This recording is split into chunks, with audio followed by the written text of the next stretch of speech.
E aí, pessoal, bem-vindos ao primeiro vídeo do novo livro que nós iremos estudar.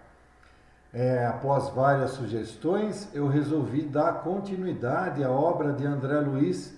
Então, nós estaremos estudando o livro Missionários da Luz, ok? E vamos direto para o primeiro capítulo.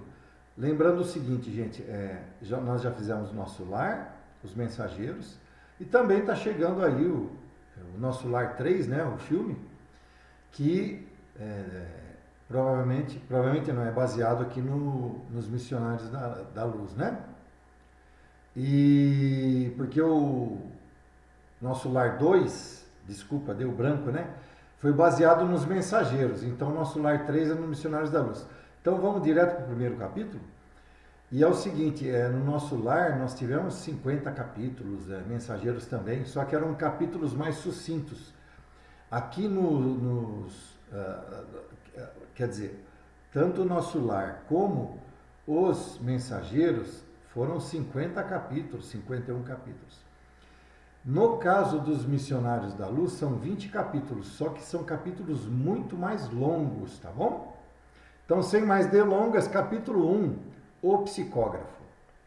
Encerrada a conversação referente aos problemas de intercâmbio com os habitantes da esfera carnal, o instrutor Alexandre, que desempenha elevadas funções em nosso plano, dirigiu-me a palavra gentilmente. Bom,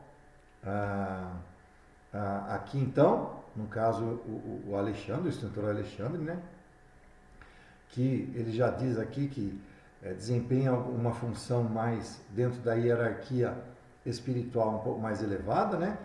Então, depois de resolver os problemas com o pessoal com os amigos espirituais lá de nosso lar, estava resolvendo algum problema com relação ao planeta Terra, que nós já sabemos que nosso lar é logo acima da gente, então eles recebem quem? Os espíritos da Terra, os espíritos terrenos, né? Compreendo o seu desejo. Se quiser, poderá acompanhar-me ao nosso núcleo em momento oportuno. Sim, a questão mediúnica é fascinante, respondi. O interlocutor sorriu benevolente. De fato, para quem lhe examine os ascendentes morais. Deixando bem claro aqui, né? Ele quer dizer que tudo que vem de mediunidade depende única e exclusivamente dos médiuns. Tá bom? A elevação moral de cada um. Marcou-se mais tarde à noite da minha visita e esperei os ensinamentos práticos alimentando indisfarçável interesse. Surgindo a oportunidade, valei-me da prestigiosa influência para ingressar no espaçoso velho salão, onde Alexandre desempenha atribuições na chefia. Dentre as dezenas de cadeiras dispostas em filas, somente 18 permaneciam ocupadas por pessoas terrestres autênticas, quer dizer, encarnados que estavam lá em espírito, tá bom? As demais atendiam a massa invisível aos olhos comuns do plano físico. Grande assembleia de almas sofredoras, público extenso e necessitado. Reparei que fios luminosos dividiam os assistentes da região espiritual em turmas diferentes. Quer dizer, tinha encarnados e desencarnados. Os fios luminosos eram aqueles que estavam encarnados, né? Cada grupo exibia características próprias. Em torno das zonas de acesso, postavam-se corpos de guarda e compreendi pelo vozerio do exterior que também ali a entrada dos desencarnados obedecia a controle significativo. Quer dizer, quem estava desencarnado, só quem eles autorizavam o acesso, tá bom? As entidades necessitadas, admitidas ao interior, mantinham discrição e silêncio. Num ambiente desse, gente, né, em qualquer sessão espírita, mesmo se a gente vê nas missas, o silêncio tem que ser preponderante, né? Por causa de todo o ritual que existe. Então, é o respeito e o silêncio, né? Entrei cauteloso, sem despertar atenção na assembleia que ouvia emocionalmente a palavra generosa e edificante de operoso instrutor da casa. Grandes números de cooperadores velavam atentos, e enquanto o devotado mentor falava com o coração nas palavras, Os 18 companheiros encarnados demoravam-se em rigorosa concentração do pensamento, elevado a objetivos altos e puros.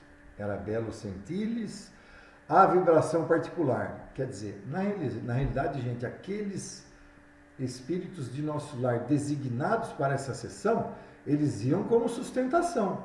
O que é a sustentação, gente? São aqueles que fornecem os fluidos necessários para que os médiuns consigam, dentro de sua concentração, um apoio, né? Todo um apoio fluídico desses médiuns da sustentação. Cada qual emitia raios luminosos muito diferentes entre si, na intensidade e na cor. Aí é da elevação de cada um, né? Esses raios confundiam-se a distância aproximada de 60 centímetros dos corpos físicos e estabeleciam uma corrente de força bastante diversa das energias de nossa esfera. Essa corrente não se limitava ao círculo movimentado. Em certo ponto, despejava elementos vitais à maneira de fonte miraculosa, com origem nos corações e nos cérebros humanos que aí se reuniam. Quer dizer, essas energias eram direcionadas, não sei por que eu falei, direcionadas aos corações e aos cérebros, tá bom? As energias dos encarnados casavam-se aos fluidos vigorosos dos trabalhadores de nosso plano de ação, congregados ao vasto número, formando o precioso armazém de benefícios para os infelizes, extremamente apegados ainda às sensações fisiológicas. Semelhantes forças mentais não são ilusórias, como pode parecer ao raciocínio terrestre, menos esclarecido quanto às reservas infinitas de possibilidade, além da matéria mais grosseira. Quer dizer, não dá para a gente entrar na faixa de entendimento do que seriam esses fluidos, da maneira como eles são fornecidos, etc. tal, porque para a gente ainda, nosso entendimento ainda é muito parco, né? Detinha-me na observação dos valores novos de meu aprendizado, quando o meu amigo, terminada a dissertação consoladora, me solicitou a presença nos serviços mediúnicos. Demonstrando-se interessado no aproveitamento integral do tempo, foi muito comedido nas saudações. Não podemos perder os minutos, me informou. E designado o reduzido grupo de 6 entidades próximas, esclareceu. Esperam ali os amigos autorizados. A comunicação? Perguntei. O instrutor fez um sinal afirmativo e acrescentou. Nem todos, porém, conseguem o intuito à mesma hora. Alguns são obrigados a esperar semanas, meses ou anos. Bom, muito bem. Só para esclarecer, gente, que André Luiz já tinha passado algum tempo do livro Os Mensageiros, então ele já tinha evoluído para dar sustentação necessária para ajudar nas psicografias, tá vendo? Ele já tinha evoluído. Então, tanto é que a hora que o instrutor fala assim, ó, tipo assim, André, vamos lá que você vai ajudar. Ele falou assim, nas comunicações, né? Ele falou, sim, nas comunicações, André. Tem gente que demora semanas, meses e anos, mas você já está pronto para isso, né? Quer dizer, André Luiz já tem evoluído bastante e já fazia alguns anos que ele estava em nosso lar. Não supunha tão difícil matéria. Fiquei espantado. Verá, falou Alexandre. E dirigindo-se para um rapaz que se mantinha em profunda concentração, cerca de auxiliares de nosso plano, explicou atencioso. Temos 6 comunicantes prováveis, mas na presente reunião apenas compareceu um médium em condições de atender. Desde já, portanto, somos obrigados a considerar que o grupo de aprendizes e obreiros terrestres somente receberá o que se relacione com o interesse coletivo, não há possibilidade para qualquer serviço extraordinário. Bom, o que ele quer dizer, gente? Normalmente são 6 médiums psicógrafos que comparecem à sessão na Terra. Aconteceu alguma coisa com os outros 5, só compareceu um. Então, eles vão passar mensagens de interesse coletivo, não de interesse particular, né? Porque só um médium estava disponível. Julguei que o médium fosse uma máquina acima de tudo. A máquina também gasta, observou Alexandre, e estamos diante de maquinismo demasiadamente delicado. Quer dizer, o que acontece, gente?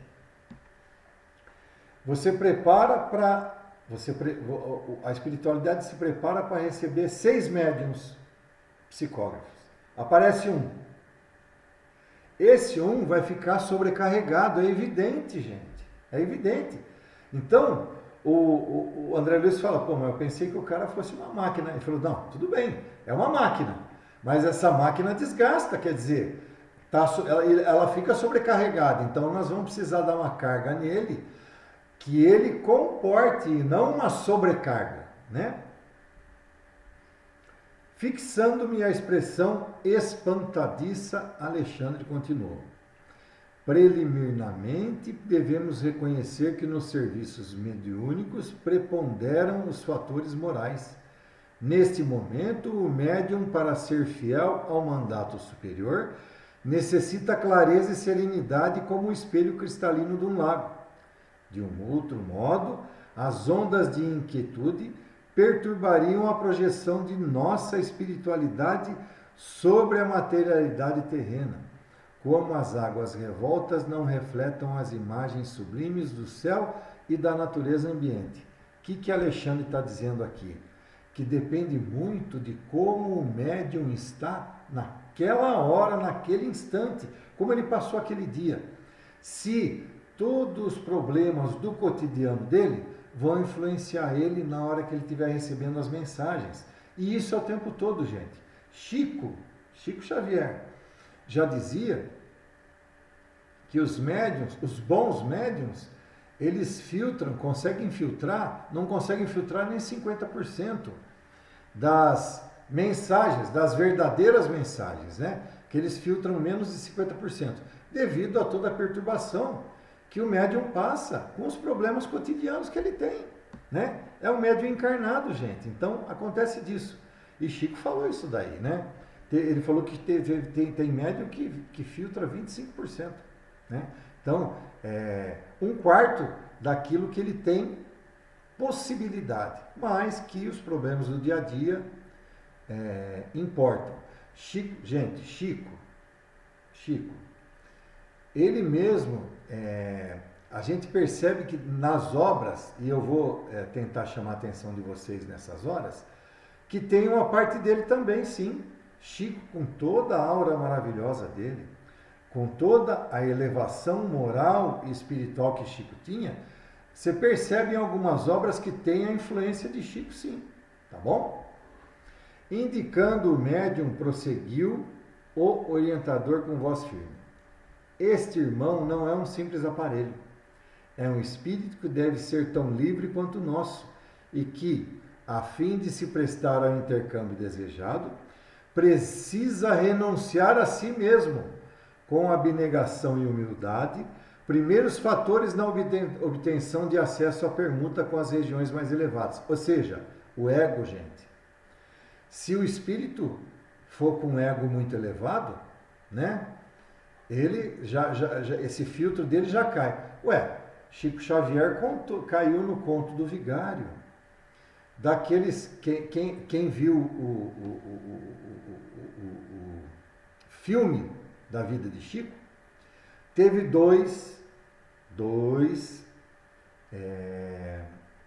repórteres da revista O Cruzeiro que se passaram por repórteres ingleses que fizeram toda uma reportagem com o Chico, e Chico caiu na conversa deles, né? Aí depois Chico foi cobrar Emmanuel, mas Emmanuel, como é que você deixou que isso acontecesse? Ele falou, não fui eu, é o seu ego que causou isso daí, tá? Então é isso que Alexandre está explicando para André Luiz, tá? Acesso à permuta com as regiões mais elevadas. Necessita calar para que outros falem, dar de si próprio para que os outros recebam. Em suma, deve servir de ponte, onde se encontram interesses diferentes. Sem essa compreensão consciente do espírito de serviço, não poderia atender aos propósitos edificantes. Naturalmente, ele é responsável pela manutenção dos recursos interiores, tais como a tolerância, a humildade, a disposição fraterna, a paciência e o amor cristão. Todavia, precisamos cooperar no sentido de manter-lhe os estímulos de natureza exterior, porque se o companheiro não tem pão, nem paz relativa, se lhe falta assistência nas aquisições mais simples, não poderemos exigir-lhe a colaboração redundante em sacrifício. Nossas responsabilidades, portanto, estão conjugadas nos mínimos detalhes da tarefa a cumprir. Ele deu até um exemplo bem claro. Se o cara não tem sequer comida para comer em casa, como é que esse cara vai se concentrar para dar passagem? Ele precisa ter um mínimo no estômago para dar uma sustentação necessária. É um exemplo meio parco. Gente, só para lembrar essa passagem de Chico,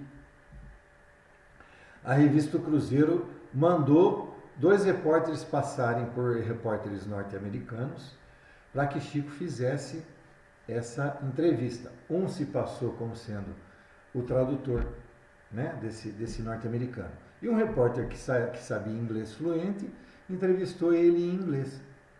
E ele deu toda essa... Só que Emmanuel, sabendo disso, deu um livro para cada um com uma abertura, né? Emmanuel fez Chico psicografar 2 livros, né?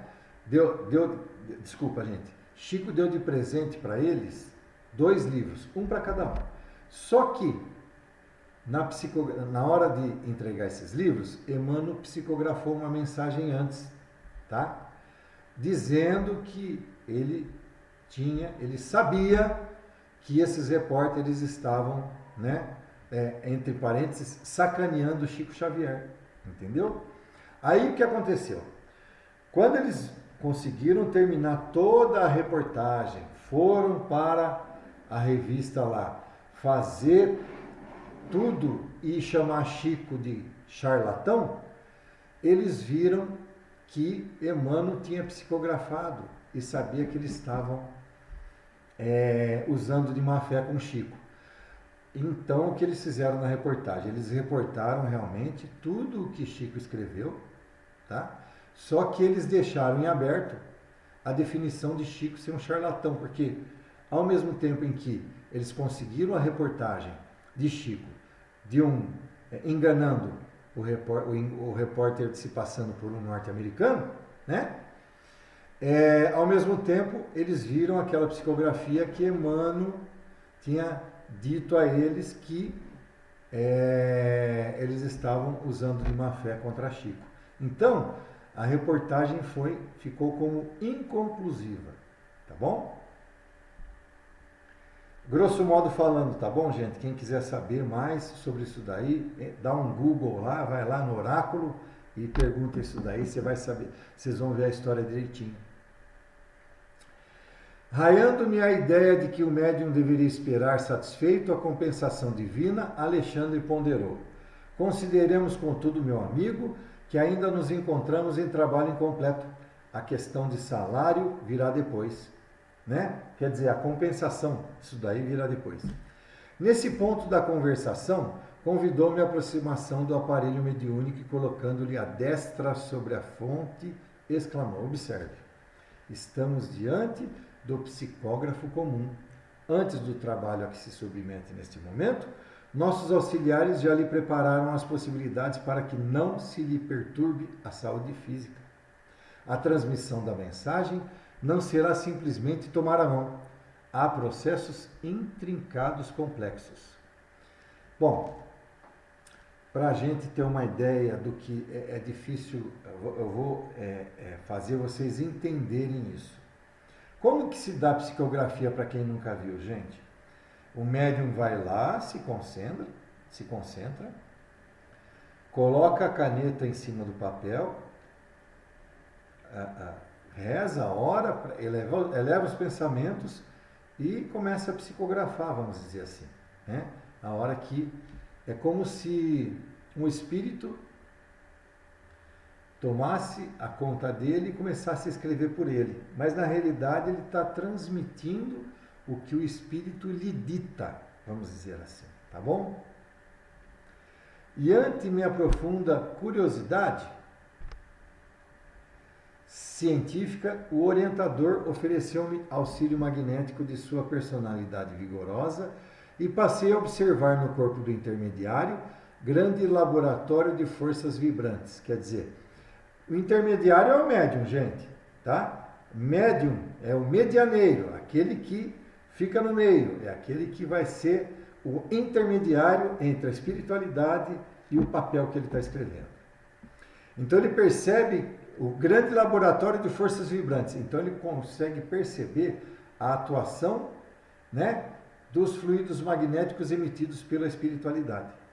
Meu poder de apreensão visual supera os raios-x, quer dizer, é lógico, André Luiz como espírito, ele consegue ver coisas que a gente não vê, com características muito mais aperfeiçoadas. As glândulas do rapaz transformaram-se em núcleos luminosos, à guisa de perfeitas oficinas elétricas. Então vamos lá.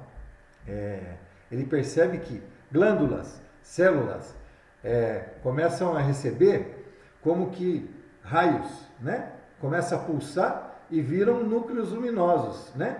Todas as glândulas, todas as nossas células começam a receber esses fluidos animalizados da mediunidade e começam a, como se fosse um vagalume, né? A ter uma luminosidade própria. Detetive-me, porém, na contemplação do cérebro em particular. Os condutores medulares formavam extenso pavio, sustentando a luz mental como chama generosa de uma vela de enormes proporções. Os centros metabólicos infundiam-me surpresas. O cérebro mostrava fulgurações nos desenhos caprichosos. Ou seja, ele via o cérebro, com toda a sua ramificação nervosa, funcionar de uma maneira vibrante, né, recebendo esses fluidos. Os lobos cerebrais lembravam correntes dinâmicas. As células corticais e as fibras nervosas, com suas tênues ramificações, constituíam elementos delicadíssimos de condução das energias recônditas e imponderáveis. Coisa maravilhosa, né, gente? Nesse concerto com C, que ele diz aqui, né, que é realmente uma harmonia maravilhosa, né, sob a luz mental indefinível, a epífise emitia raios azulados e intensos, né? Lembrando, gente, que a epífise são aqui oh meu Deus, deixa eu achar aqui. A epífise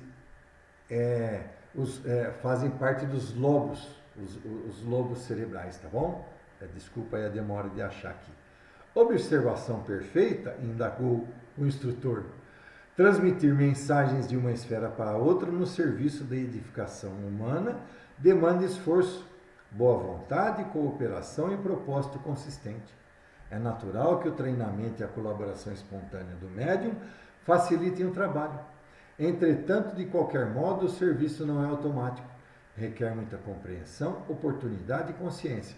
Ou seja, gente, o médium, com o passar do tempo, com o treinamento, ia ficando melhor, ia ficando mais fácil de fazer essa comunicação com o mundo espiritual. Estava eu admirado, disse André Luiz. Pensou, né? Acredita que o intermediário possa improvisar o estado receptivo? De nenhum modo.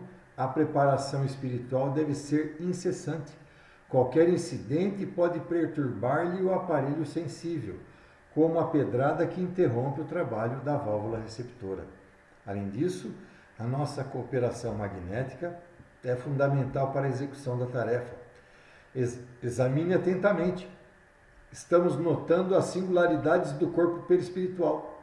Pode reconhecer agora que todo centro glandular é uma potência elétrica. No exercício mediúnico de qualquer modalidade, a epífise desempenha o papel mais importante. Através de suas forças equilibradas, a mente humana intensifica o poder de emissão e recepção de raios peculiares à nossa esfera. É nela, na epífise, que reside o sentido novo dos homens. Entretanto, na grande maioria deles, a potência divina dorme embrionária. Ou seja, gente, o que ele quis dizer? O médium ele vai melhorando, mas se durante a sessão, tanto é, gente, que tem que estar muito silêncio, né? Eu já escrevi um livro, eu já tenho uma obra mediúnica minha, né?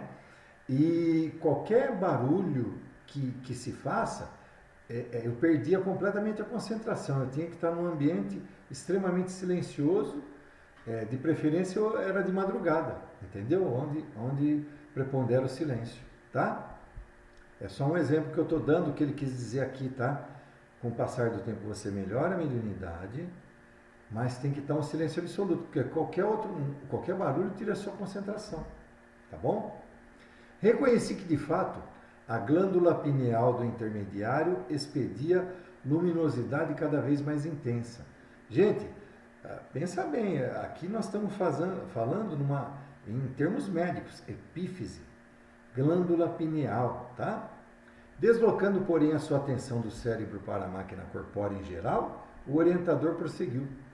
A operação da mensagem não é nada simples, embora os trabalhadores encarnados não tenham consciência de seu mecanismo intrínseco, assim como as crianças, em se fartando no ambiente doméstico, não conhecem o custo da vida ao sacrifício dos pais.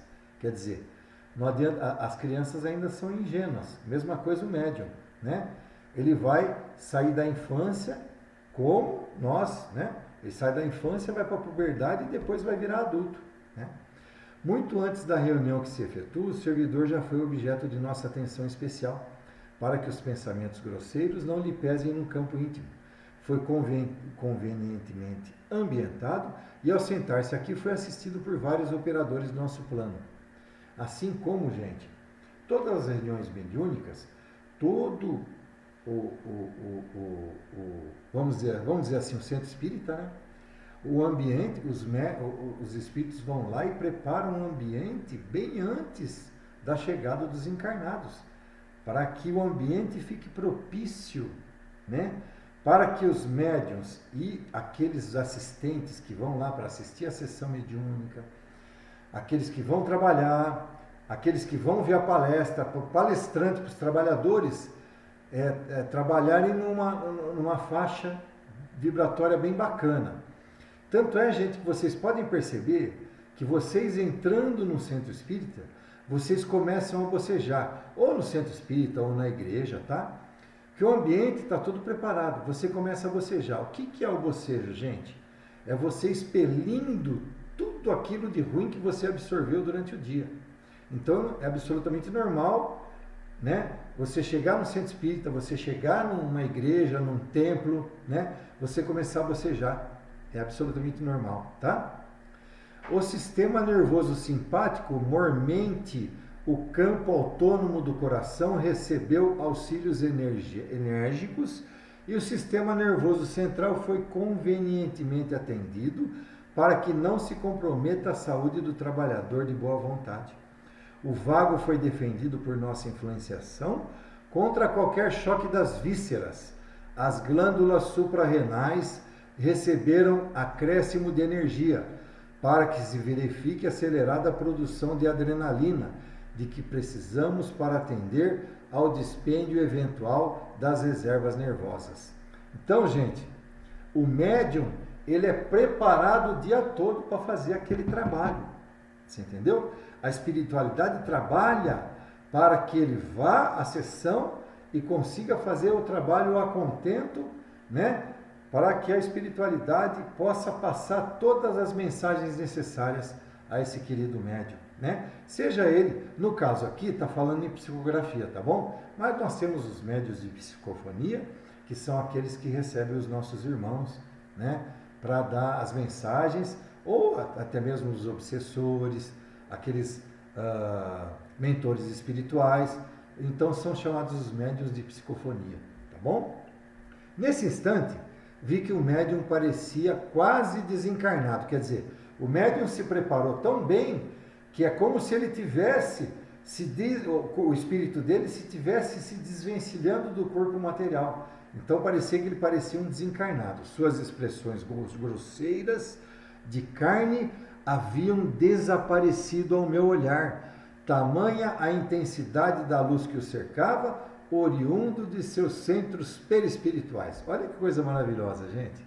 É difícil um médium atingir isso daí, viu, gente? Mesmo numa sessão mediúnica totalmente preparada para isso. O médium tem que ser muito elevado para conseguir esse nível de concentração. Gente, quanto ao perispírito, grosso modo falando, o perispírito é aquilo que une o nosso corpo de carne ao corpo espiritual. Tá bom? Após longo intervalo, Alexandre continuou. Sob nossa apreciação, não temos o arcabouço de cal, revestido de carboidratos e proteínas, mas outra expressão mais significativa do homem imortal, filho de Deus eterno. Repare nesta anatomia nova, a glória de cada unidade minúscula do corpo. Cada célula é um motor elétrico que necessita de combustível para funcionar, viver e servir. Despreocupado de meu assombro, o instrutor mudou de atitude e considerou: interrompamos as observações. É necessário agir. Quer dizer, se André Luiz, conhecendo tudo aquilo, estava estupefato, que dirá a gente ver um quadro desse, né? Então, chegou uma hora que Alexandre já nem ligou mais, porque ele percebeu que André Luiz estava assim, nas nuvens com tudo que estava acontecendo. Mas ele falou, não, chega, vamos a gente se concentrar, que está na hora da gente agir. Acenou para um dos 6 comunicantes, o mensageiro aproximou-se contente. Calixto, falou Alexandre, temos 6 amigos para intercâmbio, todavia as possibilidades são reduzidas. Escreverá apenas você. Tome seu lugar, recorde sua missão consoladora e nada de particularismos pessoais.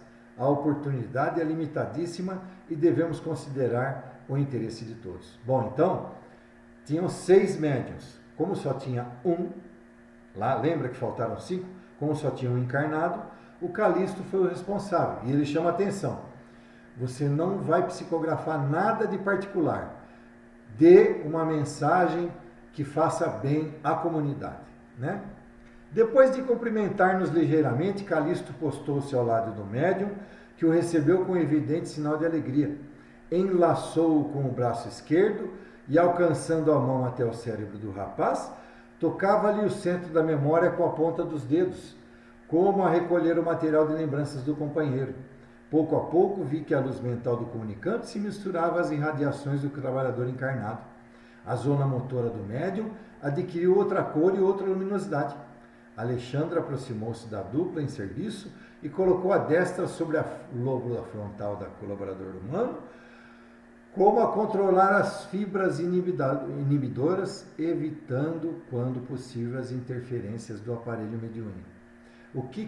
Então vamos lá, gente.